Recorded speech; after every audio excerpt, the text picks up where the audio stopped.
swear the witness. Yeah, swear the witness in. Okay, siyicela igama nesibongo. Qiniselani ngokuthinta Buthelezi. Qiniselani. Ngokuthinta Buthelezi. The names are Qiniselani, Bekukuthintwa, Buthelezi. Uyacela kusisi ukhulumele phezulu ngoba konke kufanele kukhulumele lapha emshinini.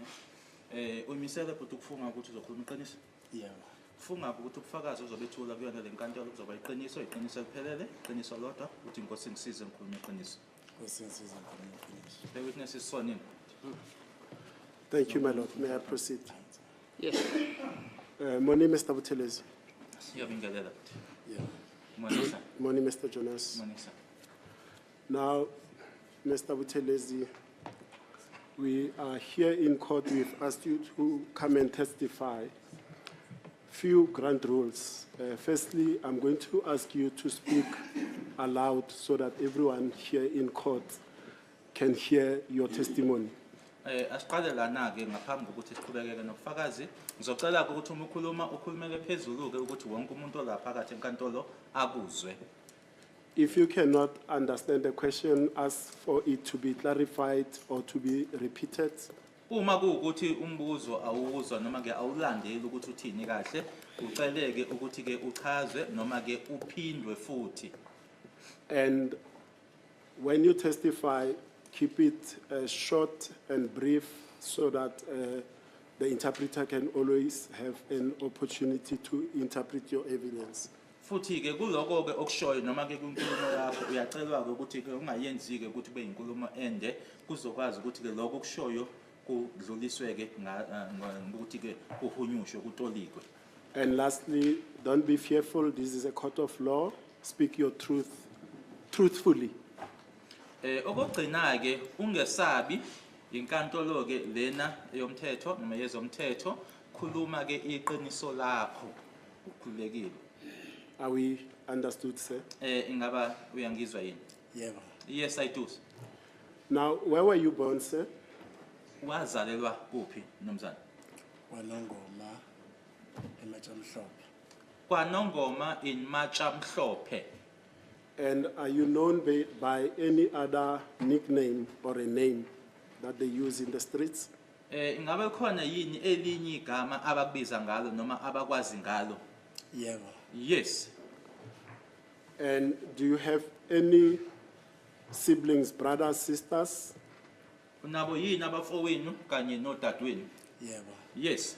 And in particular, do you know a person called Marco Buthelezi? Ukhona yini umuntu omaziyo obizwa ngoMarco Buthelezi? Yeah, mfowethu. Yes, he's my brother. What are his full names? Amagama akhe aphelele ubani? uMarco Siyabonga Buthelezi. Marco Siyabonga Buthelezi. And when he says your brother, is he a blood brother or a relative? Uma uthi ke umfowenu ngokuthi ke mhlasimbe ingane kamama omncane ingane kababa omncane noma umfowenu ingane kababa wakho. Uzalwa baba omncane. He's my uncle's child. In other words, my father's brother's child. And is Marco Buthelezi still alive? Ingabe usaphila? Cha, swasho. No, he's deceased. Do you recall when he passed on? Ingabe uyakhumbula ukuthi washona nini? Washona nge-19 July 2019. 19 July 2019. Okay, thank you. And do you know a person by the name of Simpiwe Buthelezi? Usimpiwe Buthelezi uyamazi yena? Yebo, ubhuti wami. Yes, he is my elder brother. And also explain, when he says your brother, is he a relative or is he a blood brother? Uma uthi ke ubhuti wakho isihlobo noma ke umfowenu ingane ezalwa phakathi endlini kini. Uzalwa baba omncane naye. He is also my uncle's child. And with respect to both Marco and Simpiwe Buthelezi, did you all three grow up in the same household? Nina nobabili ke sorry nobathathu wena uMarco Buthelezi uSimpiwe Buthelezi ngaba nakhulela emzini owodwa. Yebo. Yes. Okay. And now, Marco passed on in 2019. And then Simpiwe Buthelezi, is he still alive? Usaphila yena uSimpiwe Buthelezi nanjengoba uMarco yena washona ngo2019. Uswashona naSimpiwe. Is also since deceased. And when did he pass on? washona nini? 2023. Sisi. If I'm not mistaken, 2023. But you are not exactly sure about the precise date.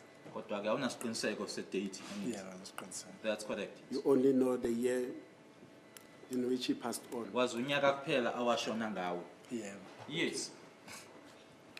Now, explain to us the nature of the relationship between you firstly and Marco Buthelezi. How close were you?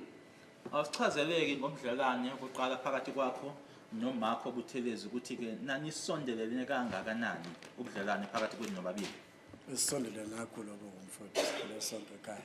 We were very close because he was my brother and we grew up together at home. And also explain the nature of the relationship between yourself and Simphiwe Buthelezi. How close were you? What was the nature of the relationship between you and him? Wena-ke noSimphiwe Buthelezi Bekusondele nakhulu basikhule sonke nabo kubhuti sihlala sonke ekhaya. were also very close because we grew up together and we were also staying together at home. Now, let us go a bit back to the year 2013, around March. Do you recall where were you around March 2013? Ake sihlehlo emuva-ke siye-ke unyaka ka-2013 ngo-March. Ngabe uyakhumbula ukuthi wawukuphi-ke nendawo ngo-March ka-2013? March 2013. Yes. Hey, ngangisekhaya ngoMarch 2013. In March of 2013, I was back home. And do you recall in March 2013 whether or not there came a time when you were arrested? Ingabe usakhumbula yini ukuthi ngo-March ka-2013 kunesikhathi la khona owaboshwa ngaso? So sorry, were you ever arrested in 2013? Maybe I'm wrong with respect to the month. Mhlambe-ke ngenza iphutha-ke lana mangikhuluma kuyona-ke inyanga, kodwa ingabe wake waboshwa yini ngo-2013? Yeah, Yes. When were you arrested? Kwakunini? August 23, 2013. 23rd of August 2013. Where were you arrested? Waboshelwa kuphi nendawo? eGoli Benoni. In Gauteng, Benoni. Was somebody else arrested with you? Ukhona omunye umuntu owaboshwa nawe? Yeah, Yes. Who were you arrested with? Waboshwa nobani? no Marco. With Marco. And you say you were arrested in Benoni, 23 August 2013. Were you taken to court in respect of that arrest? Nanjengoba usho ukuthi kwakungeyi-23 zika-August 2013 uma uboshwa eBenoni, ingabe bakuhambisa-ke enkantolo emuva kokuthi sebekubophile? Yebo, ngayisa enkantolo ngeyi-26. Wasaboshwe 23, 24, 25, 26. Saya ecourt eBenoni. Yes, I was taken to court, or we went to court on the 26th, was arrested on the 23rd, 24th, 25th, and then we went to court on the 26th in Benoni. And at court at Benoni, were you granted bail? Uma senifika-ke enkantolo eBenoni, ngabe inkantolo yanikeza yini bail? Cha, No. What happened after the court appearance at Benoni? Senibikeleleke imantshi enkantolo yaseBenoni kwenzekani? sathathwa amaphoyisa i-NIU yala eGoli yasisa eKZN noma sasinamacala eKZN. We were taken, KwaNongoma. okay, we were taken by the police, the NIU police here in Gauteng, and transferred or taken to KZN, KwaNongoma, because we had matters that side, or cases that side. And in Nongoma, were you admitted to a particular detention facility? Ingabe kunejele thizeni-ke noma kunejele elithize eKZN noma-ke KwaNongoma enahanjiswa kulona? Yebo, saya ecourt ngeyi-27 KwaNongoma. Saphuma ecourt saya ejele eFriday ngoMqongwana. We went to court on the 27th, and then from court we were then taken to Vryheid, KwaMqongwana. Is that the name of the prison? Igama lejele lelo. Okay. Yes. And how long did you stay in that prison for? Lapho kulelo jele-ke nahlala isikhathi, sorry, when you say you, is it basically him or the two Both of them. Okay. Kwaba isikhathi esingakanani-ke nikulelo jele lelo? Sahlala ngawo 2013 saze saphuma ngo-2016 nge-18 October 2016. 18 October. From, we were there, that is now from 2013 up until the 18th of October 2016. Okay. So, and am I correct that it was both you and Marco that were detained at that prison that you've just mentioned now? Kwakuyinina nobabili-ke ababekulelo jele lelo-ke Friday kwaMqongoma, wena noMarco. Yebo, uBenomarco. That's correct, it was the two of us. Now, in the context of this case deals with the Senzo Meiwa murder on the 26th of October 2014. Would I be correct that at the time of the commission of this murder, both you and Marco were incarcerated in KwaNongoma? Manje-ke leli icala leli-ke eliphambi kwenkantolo njengamanje icala leli-ke likaSenzo Meyiwa lenzeka-ke nge-26 October 2014. Ngizobe ngiqinisile-ke uma ngithi-ke ngalelo langa lelo la nge-26 October 2014 nobabili wena noMarco nanisejele KwaNongoma. Yebo. Yes. Let's pause it there, we'll take it up again. I want to talk now about Simphiwe Buthelezi. Do you know whether or not Simphiwe Buthelezi was at some stage also arrested and incarcerated? Ake sikhulume-ke manje ngoSimphiwe Buthelezi, ingabe unolwazi yini ukuthi-ke kunesikhathi noma kunesigaba la khona-ke uSimphiwe Buthelezi waboshwa-ke naye waya ejele? Yebo, ngenkathi siboshwa noMarco wayesasimshiya ejele eBosberg, eboshelwe khona. Yes, upon my arrest as well as Marco's arrest, he was we left him in prison in Boksburg. He was arrested in Boksburg. And was he ever released from the Boksburg prison, according to your knowledge? Ngokolwazi lwakho-ke, ingabe-ke kunesikhathi-ke la adedelwa khona noma aphuma khona ejele? Yebo. Yes. And when he left prison, was he transferred to a particular prison or was he a free person? Ingabe uma ngabe dedelwe ejele wadedelwa noma wadluliselwa kwelinye ijele noma-ke wadedelwa ukuthi waba umuntu okhululekile ke waphuma nje ejele? Wadedelwa umuntu okhululekile. He was a free person. Okay, and after that, was he subsequently also arrested somewhere in KwaZulu-Natal and incarcerated? Emuva kwalokho ingabe kunala aboshwa khona yini eboshelwa eKZN? Yebo, waboshwa 2018. Yes, he was arrested in 2018. And was he held in prison in KwaZulu-Natal? Waba sejele eKZN. Yebo, uMqongwana. Yes, kwaMqongwana. The same prison? Sorry. So sorry. Alphinde futhi. uMqongwana. KwaMqongwana. And would it be the same prison where you and Marco were also incarcerated? Yili jele leli wena noMarco enanikulona? Yebo. Yes. And do you know when Simphiwe Buthelezi was released? Was he ever released from that prison? Ingabe wadedelwa yini noma kunesikhathi la adedelwa khona yini kulelo jele lelo kwaMqongwana? Akaze ithole ibheli icala lomgwebo wasejele elincane la noNgoma. He was never granted bail, and then he was convicted, and then he was taken to a smaller jail in prison in KwaNongoma. Do you know the name of that smaller prison where he was taken to? Lelo jele elincane la KwaNongoma uyalazi igama lalo? Yebo, prison la noNgoma nje. Alanja prison noNgoma. Okay, It's it's so 5 years. Ngoba kuthi 5 years. yeah, it's just written prison Nongoma, Oh. and he was sentenced to 5 years. Okay. Do you know whether or not he completed the 5-year sentence in full? Ingabe uyazi ukuthi ke isigwebo leseko seminyaka emihlanu wasiqeda noma cha? Akasiqedanga wabe se egula. Ngaphakathi ejele noNgoma wagula. He did not complete the sentence. He got sick whilst he was still inside in prison. And what happened when he got sick whilst he was in prison? Kwase kwenzekani? Bamsusa ejele noNgoma ngoba isimo sakhe sasingekho right sokugula bamsa ejele eNqoma ukuze uthole udokotela ngakhona. He was then removed or transferred from that particular jail, KwaNongoma. He was taken to the prison in Ngome in order for him to be able to get doctors to attend to him. Now he's transferred to Ngome for medical attention, meaning that he was detained in the medical section of that prison. Would I be correct? Ngizobe ngisho kona-ke noma ngikhuluma iqiniso yini ukuthi-ke uma esedluliselwa-ke kwijele laseNcome lapho-ke wahlaliswa khona-ke kuhlangothi ke elinomtholampilo noma ke abayibiza ukuthi ke i-medical section eNqome. Yebo wahlala khona wagcina ngakutholi usizo nakhona ngcono bamkhiphela esibhedlela phandle emadadeni. Yes, Kasele.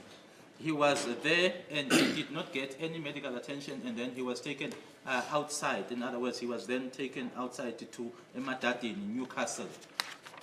And what happened at Newcastle? Was he eventually released? Did he get better and sent back to prison, or what happened? Kwenzekani khona lapho ke Emadadeni, ingabe ke walulama waba ngcono wabuyela khona ejele, yini eyenzeka uma ngabe sesemadadeni? Akalulamanga ngoba ijele laze lamkhipha nge-medical parole engasiqedi isigwebo sakhe. No, he did not get better because the jail eventually released him on medical parole before the completion of his sentence. And do you have an idea of the year when Simphiwe Buthelezi was released on medical parole? Uyawazi yini unyaka adedelwa ngawo ngaphansi kwayo i-medical parole? Angisinaso isiqiniseko sawo nyaka. Ngathi I'm not certain about the year as to which year it was. Would it be before 2020, the year 2020? Kungabe mhlasimbe kwakuphambi ko-2020? ngenzeka ukuthi 2019 lapho. Around 2019 there, maybe towards the end. And do you have personal knowledge as to his medical condition upon release from hospital on medical parole? Esededeliweke ngayo i-medical parole, okay. Objection, my lord. It is an unfair question for this witness. He was incarcerated. Simphiwe was also incarcerated. How can he have personal knowledge whilst he was in custody in a different facility? Okay. As the court pleases, my lord, with respect to my learned colleague, he has jumped the gun. We are yet to establish further interaction between the witness and Mr. Simphiwe Buthelezi upon release. If that's not established, my lord, then fair to him, he will revisit that Okay, let's hear you. that objection, my lord. Now, I said to you personally, do you know the medical condition of Mr. Simphiwe Buthelezi upon his release on medical parole?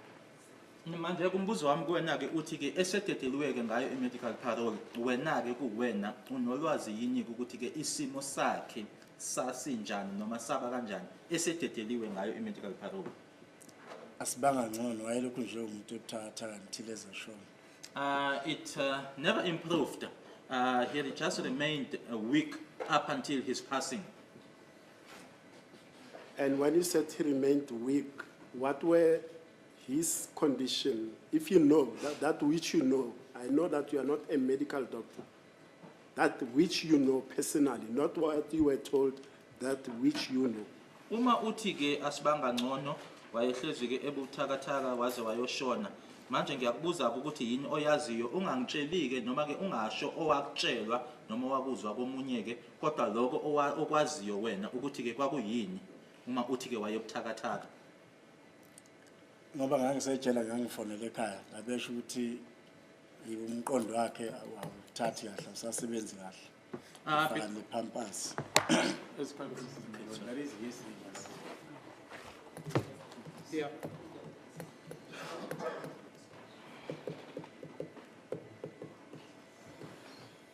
My lord, I'll withdraw that question. And then you said he never got better until he passed on. Ushilo ukuthi ke akaze ke lulameke kwaze kwafika isikhathi ke sokushona kwakhe. Yeah. Yes. Okay. Now, let us go back to yourself now. Warrant Officer Butele Khumalo has come to this court and testified that you, Lieutenant Colonel, sorry, Butele Khumalo has come here to say that you were arrested on the 17th of October 2018. Do you recall that? Asibuyele kuwena ke manje uLieutenant Colonel Khumalo bethula ubufakazi ke kuyona lenkantolo wayitshela ke lenkantolo ukuthi ke wena waboshwa nge-17 October 2018. Yeah. Yes. In brief, can you relate the circumstances relating to your arrest on the 17th of October 2018? Kafushane nje usho njena ke izimo ke owaboshela ngaphansi kwazo noma ke ukuboshwa kwakho ke ngalela langa ukuthi ke kwenzeka kanjani. Washo ukuthi kwafika amaphoyisa athi ayathayiza ungifuna.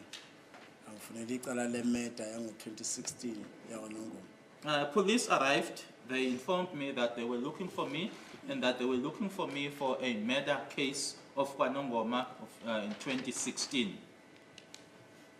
Okay, proceed. Yeah. Mayifika angibopha angithola nesibhamu esingekho emthethweni. Upon their arrival and they arrested me, they found me in possession of an unlicensed firearm. And Lieutenant Khumalo testified that in respect of that firearm, that arrest for possession of unlawful firearm, you were charged under Nongoma 163-10-2018. Do you still recall that case? Ngesikhathi ke wafika ngaso ke la enkantolo uKenel Khumalo watshela ke lenkantolo ukuthi ke kulelo cala uma ngabe bekuthesa icala bakuthesa ngaphansi kwakhe Nongoma case 16310 of 2018 ungabe usalikhumbula yini lelo cala lelo? Yeah. Yes.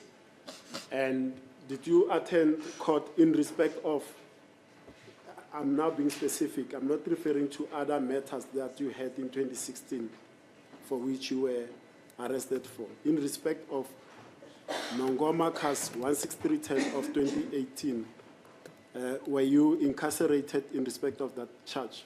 Manje ke angikhulumi ngamanye amacala ongangenze ukuthi wawunawo ngo-2016 ngikhuluma ngaleli ke lelo khuluma ngalo wena manje ukuthi ke ingabe waba sejele yini noma wavalelwa yini ke uvalelwa lona icala leli lakwaNongoma 16310 2018. Yebo la ngivalela kwaNongoma ngat-attenda laze la ngigweba e-High Court eMaritzburg.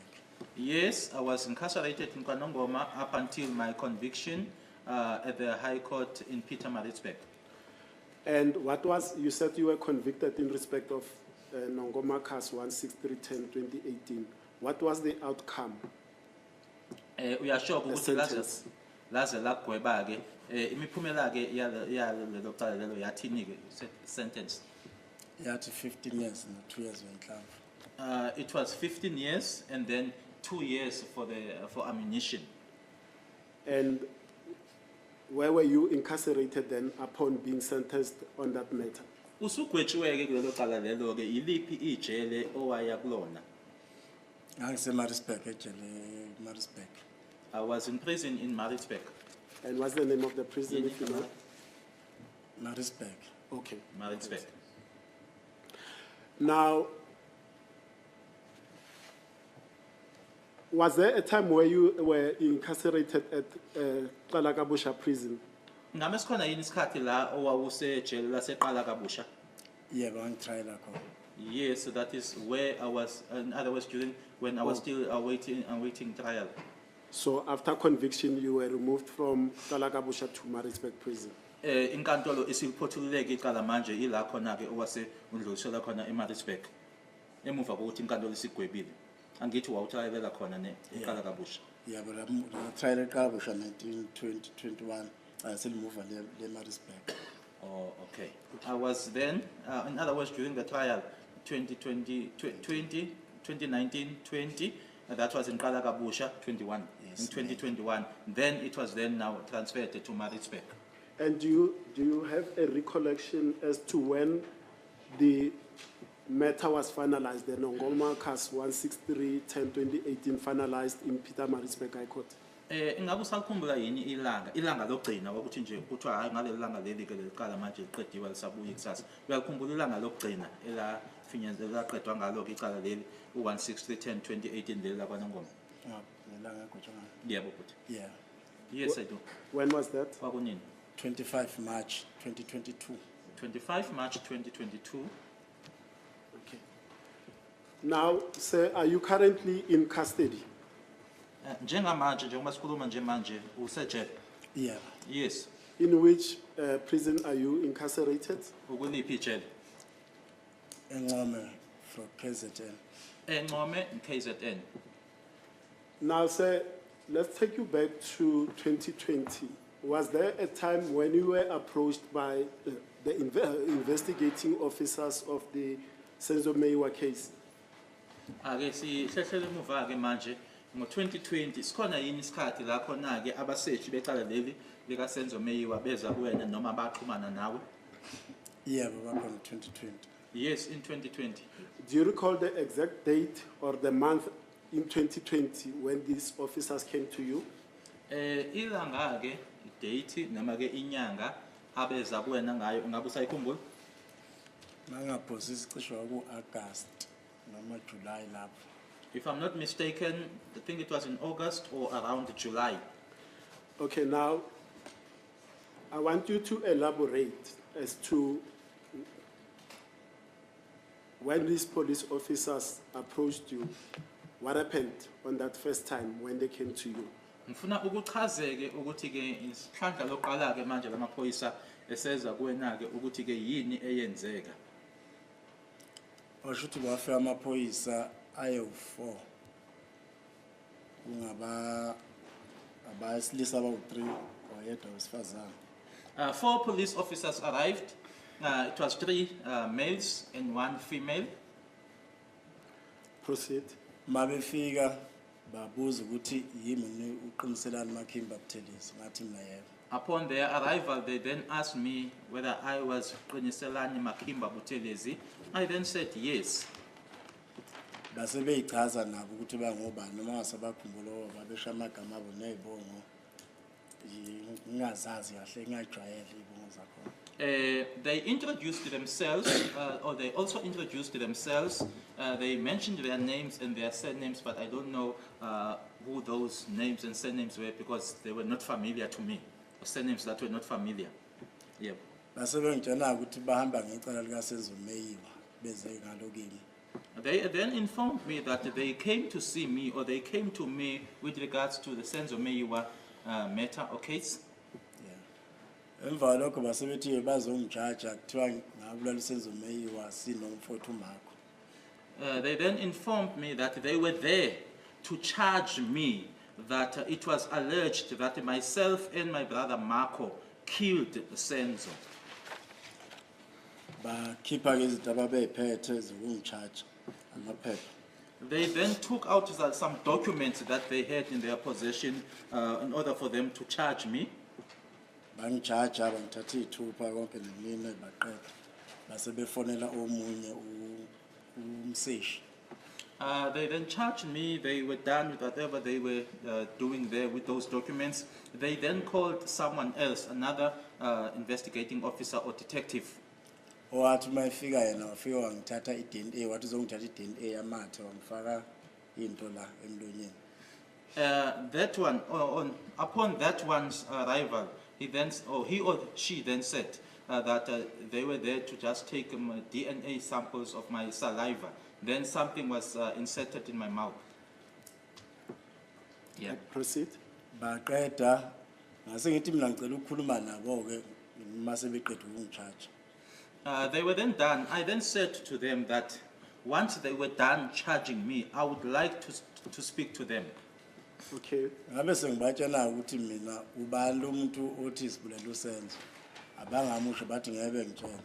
Ase ngibatshela ukuthi mina ngo-2014 bengisejele komqongana. I then wanted to know from them, who is this person that alleges that I killed Senzo? They then said to me that they were not going in to tell me. I then said to them that in 2014 I was in custody or I was in prison. KwaMqongwana. Okay. Ase ngibatshela ukuthi mina noMakho sabosha nge-23 August 2013 eBenoni. Sasaphuma ejele nge-18 October 2016. I then informed them, sorry, I forgot that date. Okay. I then informed them that myself and Marco were arrested in Benoni on the 23rd of August 2013, and we were released on the 18th of October 2016. Yeah. Proceed. Yeah, Bokuti. Babe sebethi hayi bayezwa ngathi mina ngicela bayochecka le information engibatshela yona. They then said to me, okay, we hear you. I then asked them to go and check or verify the information that I was giving them. Okay. Kwathi emva lokho kwaba cishe kwedlula 2 weeks. Wait, before we go to that one. Now, when these 4 police officers approached you, at which prison were you incarcerated? Manje ke ngalesikhathi lesi lamaphoyisa awu4 eza kuwena ke wawukweliphi ijele? Angiseqala busha trial. I was on trial eqala kabusha.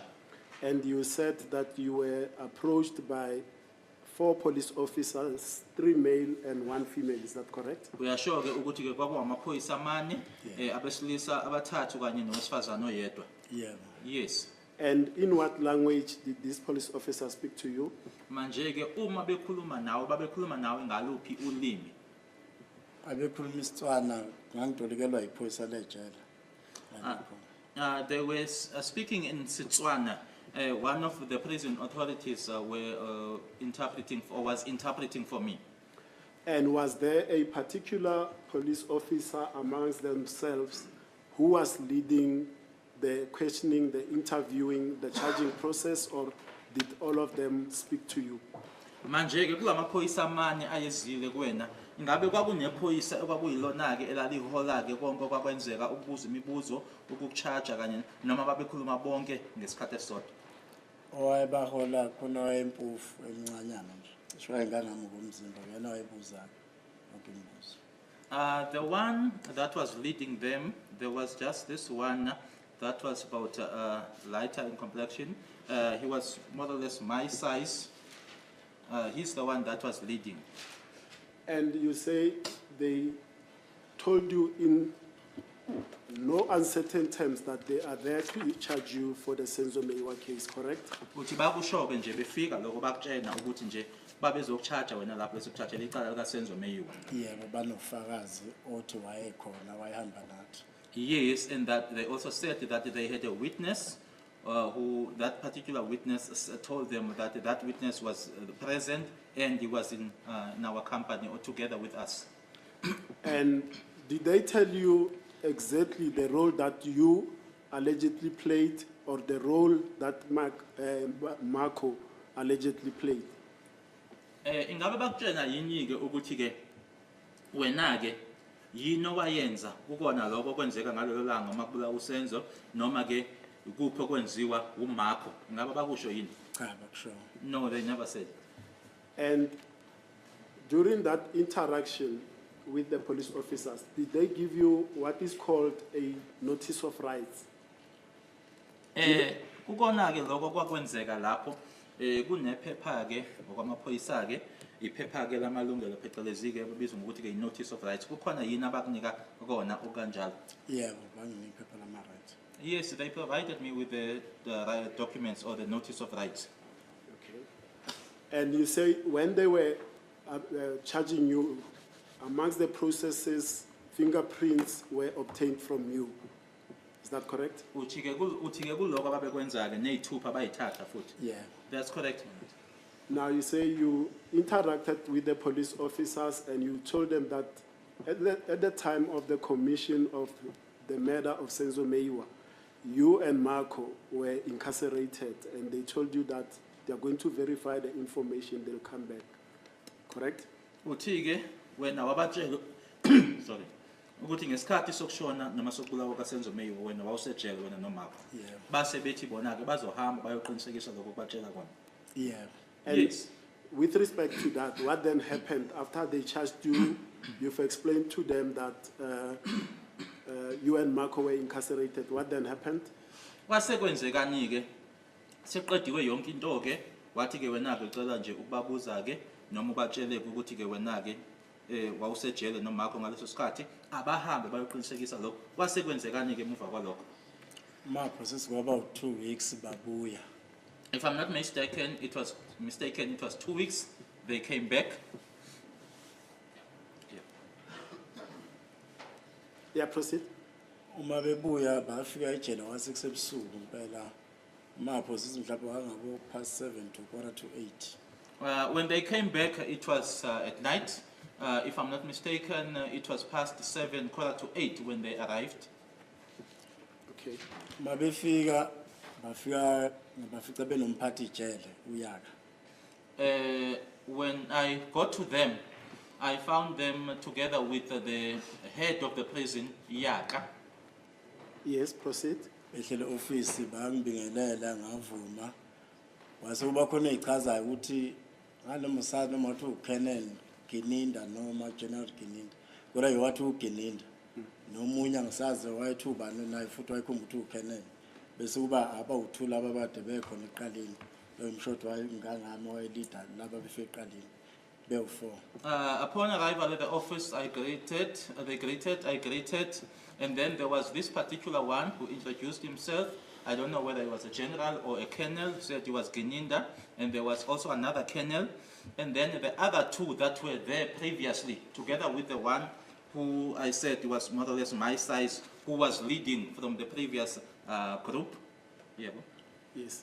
Bathi mabeqeda kuyichaza wasithi uGininda mfowethu Thele sizoxolisa la sesitholile ukuthi ngempela wena noMarco ngo2014 nanisejele aze niphume naze naphuma isikhathi oshoyo sika 2016. Then Gininda then said to me that, Mr. Buthelezi, we are here to apologize. Indeed, we have verified that in 2014 you and Marco were incarcerated and you were released on the day which you provided us with. Yes, proceed, sir.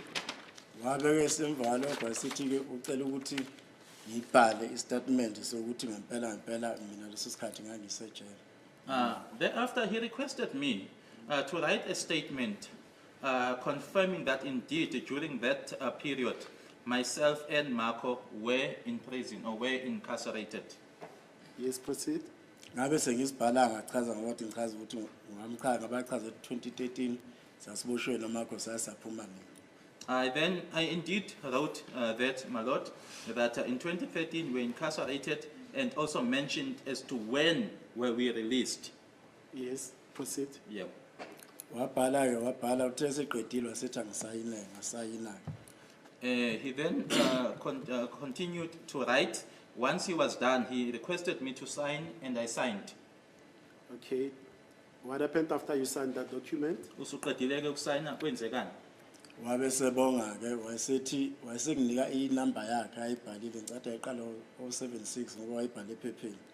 Wathi nayi inamba yami ngicela ubongifonela mangabe kukhona okuzwalela icala. Ephethe nemali o100 efuna unginika khona mtshati mina. Angiyifuni lezi inamba yakho ngizenzani ngoba phela uthola ukuthi mina noMarco sasingekho lapho yini esazoyihlanisa nawe sihlwana lapho. He gave me or provided me with his contact details. I think he started with an 076. It was written on a paper.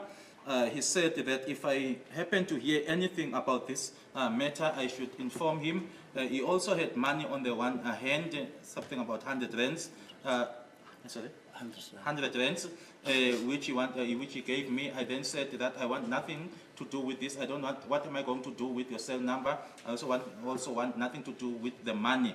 Already you had said, or it was said that myself and Marco were involved in this matter, and now it has been found that we were not involved. So I want nothing to do with this. And what happened thereafter, sir? Kwase kwenzekani emuva kwalokho? Ngabe sengicela umphathi wejele ukuthi ngibusele section endlini. I then requested the head of the prison to take me back to the section where I'm being housed or was being housed. Now, after this second visit or approach by the police officers investigating the Senzo Mewa case, was there further or subsequent approaches to you by the police officers? Emuva ke kwalelo langa lelo ukuthi babezileke bezovakasha ke noma ke bezile bezokubona ke amaphoyisa ngabe laba khona yini elinye ihlandla noma isinye isikhathi la abaphinde babuya khona futhi. Ayalikho abaphinde babuya ngalo bezekile. No, they never came back that now coming to see me. Now, let us go back to this statement that you said Brigadier Gininda asked you to write confirming that you and Marco were in prison. How was that statement made? Who wrote the statement? As we statement lesi ke othi Brigadier Gininda wakubhalisa sona ke uqinisekisa ukuthi ngempela wena noMarco nanisejele ubani senziwa kanjani ubani owasibhala. Ngalisasibhala umunye obabehamba naye. I think one of the police officers that Angeyena uGininda. that they were with wrote the statement, but it was not Gininda. So, were you narrating the events and that officer who was a scribe was writing down what you were narrating. Okusho ukuthi wena wawukhuluma bese kuthi loyo yena abhale phansi lokho kushoyo. Yeah. Yes. And after you had narrated, let me strike that, let me ask this one. You said what you were narrating to that officer was in relation to you and Marco being in prison. Was there anything else that you narrated to that officer that was included in that statement? Uyasho ke ukuthi ke inhloso yaleso statement ngokusho kwakhe ke uGininda kwakuqinisekisa ukuthi impela ngo2014 wena noMarco nanisejele. Ingabe kukhona okunye yini okwengeza noma ke okwabhala lapho noma kwaba yiloko kuphela? Wami kwagcina lapho ngomtshela ngokuthi thina sesikuphi noMarco. Mine just went up to that far, just to inform the person as to where my whereabouts together with Marco. And you said you were requested to sign that statement, and indeed you signed the statement, correct? Uyasho ke ukuthi wasucela ukuthi ke usayine nawe ke impela wasayina. Yeah. Yes. Now, before you signed that statement, was it read back to you? Ngaphambi kokuthi usayine wasifundelwa yini ngithi sibhaliwe. Cha. Wase no. And then were you given that statement to read for yourself before you appended your signature on it? Wasinikwa yini ukuthi wena uyifundele emuva kokuthi sibhaliwe. Aze banginike wathi meqeda nje base ukuthi wathi uGininda yena iyalela lo wayebhala ukuthi angisayine ukuthi siqiniseke ukuthi ngempela mina noMarco sesejele sengibhalile. No, I was not given the statement to read. After finishing, Gininda then instructed the one that was writing to have me sign, which was now in confirmation that indeed myself and Marco were in custody during that period. Now, regarding the interaction with, the second interaction with the police, where Brigadier Gininda is there, did he ask you about any other people's names that are allegedly involved in this matter of Senzo Meyiwa? Manje ke sikhuluma ngaleli hlandla ukhumbule sikhuluma ngaleli hlandla lesibili ke lokuzwa kwamaphoyisa sekukhona noGininda ke ingaba khona yini amanye amagama abanye abantu akubuza ngawo athi ke nabo ke babe yingxenye ke noma babe mbandakanyeka kulona icala leli kaSenzo Meyiwa. Oh, wangabuza nakhona lapho futhi ukuthi ubani othi nasabulala uSenzo Meyiwa. Wabe seveza omunye wabasola abalapha enkantolo. Oh, when I asked, I again asked during that occasion as to who is it that alleges that we were involved in the killing of Senzo Meyiwa. He then mentioned one of the suspects before the court, or the accused before the court. And which suspect did he mention? Ukumsola. Sibiya. The witness is pointing, Sibiya. And do you know that Sibiya person yourself? personally? Uyamazi wena uSibiya. No, bengimazi umbona yena postela sijwayelene. Bengimazi ukuthi wangapha nongoma usuku. No, just used to see him at the hostel. We were not acquaintances, and I also knew that he was coming from KwaNongoma, Osuthu, or originally from KwaNongoma, Osuthu. And when he mentioned Usbiya, what was your reaction? Uma ke esho ke echaza ke ethi ke uSibiya wena ke teachers baleke nje igama leSizulu ke wathi wenzani ke wena phecelezi ke ngesilungu bathi i-reaction wenzani wena uma ngabe yena biza igama likaSibiya.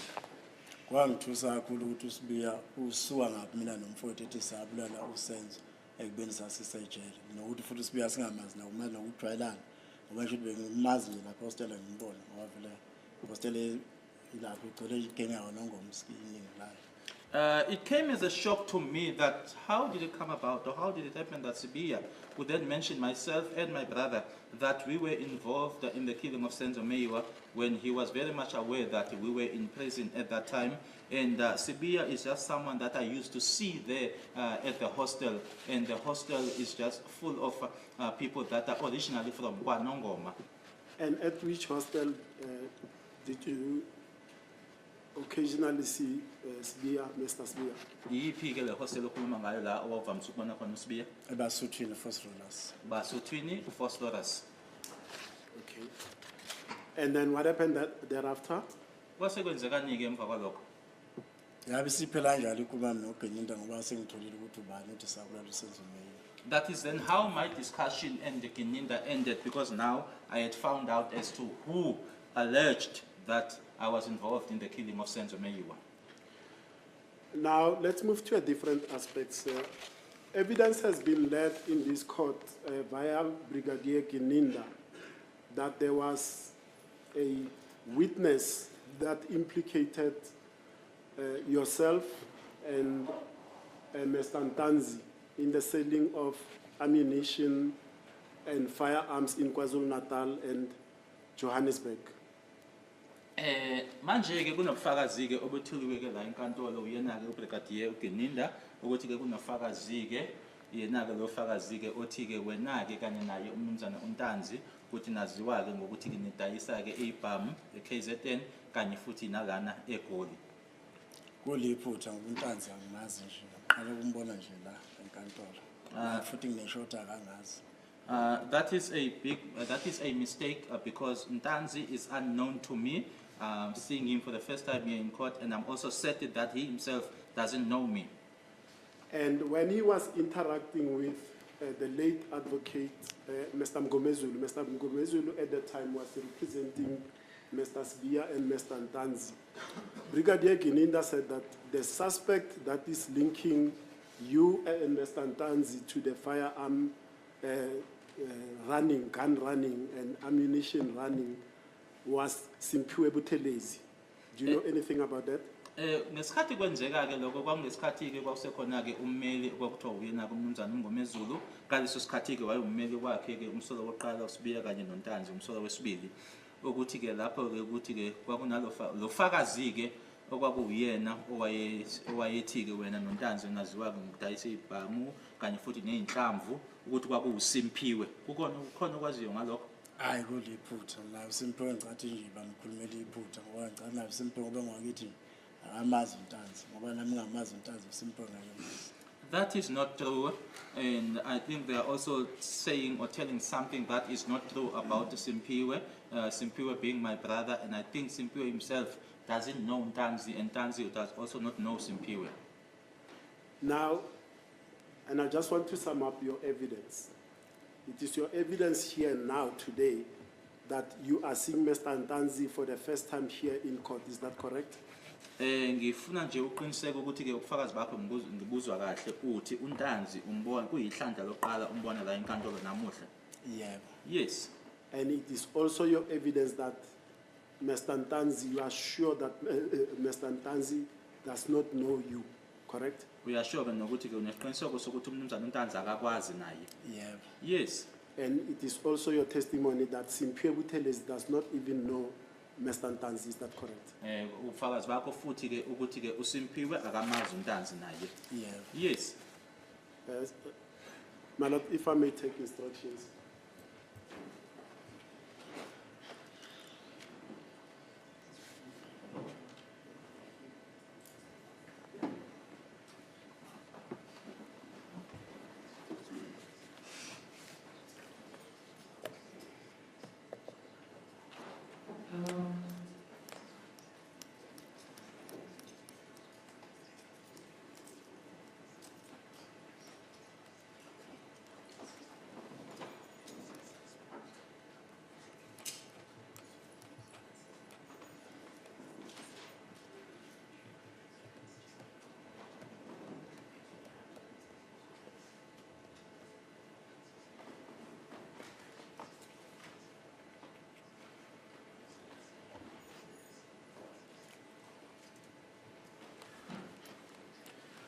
As the court pleases, my Lord, I see it's 11 o'clock. Mr. Ntanzi is instructing or requesting that we take a short adjournment so that he may give me instructions, my Lord. As the court pleases.